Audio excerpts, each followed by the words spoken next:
on a national scale, and particularly kind of originating in the West, there's a lot of push to remove turf grass lawns and to replace them with other options.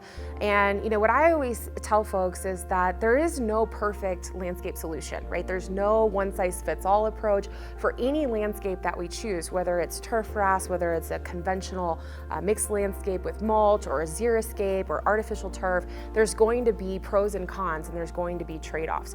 And so it's really important that as we see these trends to remove or replace traditional turf grass, that we think through what the trade-offs of that are. So for any landscape, our goal is to really try to optimize what we call ecosystem services, or essentially the benefits that that landscape offers, both to humans living in that community and to the environment as a whole.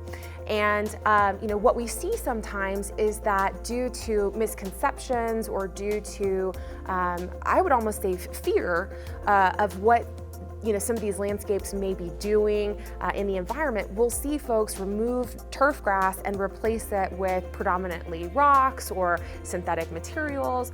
And if we dig into the literature, what we start to learn is that for any one of these alternatives that we choose to turf grass, there's going to be potentially some, like I said, some trade-offs. And so, for example, if I go in and I remove turf grass because my goal is to reduce how much I'm irrigating, and I choose to replace that with a xeriscape that may not be a really strong fit for where I am ecologically. So I'm going to use Houston as an example. I've had folks ask me, hey, how do I get a desert landscape in Houston?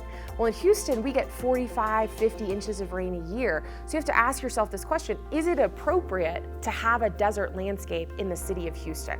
And some of the things that we may see when we bring in artificial turf, or when we bring in a xeriscape, depending on how those are installed or designed, is that while we may reduce how much we're irrigating that landscape, the consequences may be that we significantly increase the heat load on that property.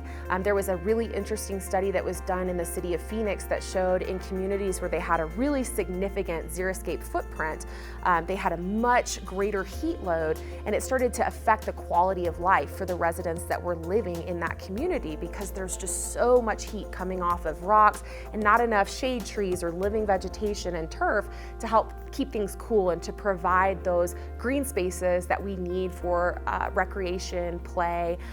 And similarly, when we look at some of the studies on artificial turf, we'll find, again, a lot of information on some of those trade-offs where we will see sometimes, an argument for this is a surface that stays green all year round.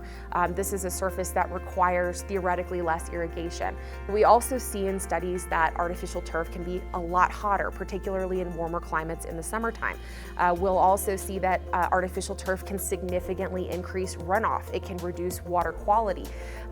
We also have seen in a couple of recent studies that there's a risk of microplastics coming off of artificial turf and that fish are consuming, right? And so in those communities where we have more substantial rainfall, you have to ask yourself, is it really appropriate for me to remove something that maybe really doesn't require a whole lot of supplemental irrigation and replace it with something that instead is going to lead to increased stormwater management issues, potential flooding issues, reduced water quality in that community.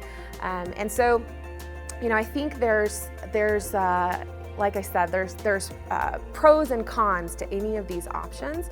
And what I worry about sometimes is that folks, they hear turf grass is bad, they think any alternative is going to be a better option, and they don't recognize that, a landscape does a lot more than just consume water. It offers a lot of services. So we have to really try to reconcile what that landscape is offering environmentally, what it's contributing environmentally, what the potential environmental consequences of it are, and reconcile that with the intended use. So I think, in any community where you have a lot of folks living, you're going to need that mixture of traditional turf grass spaces that are cool, that are safe, support recreation and play.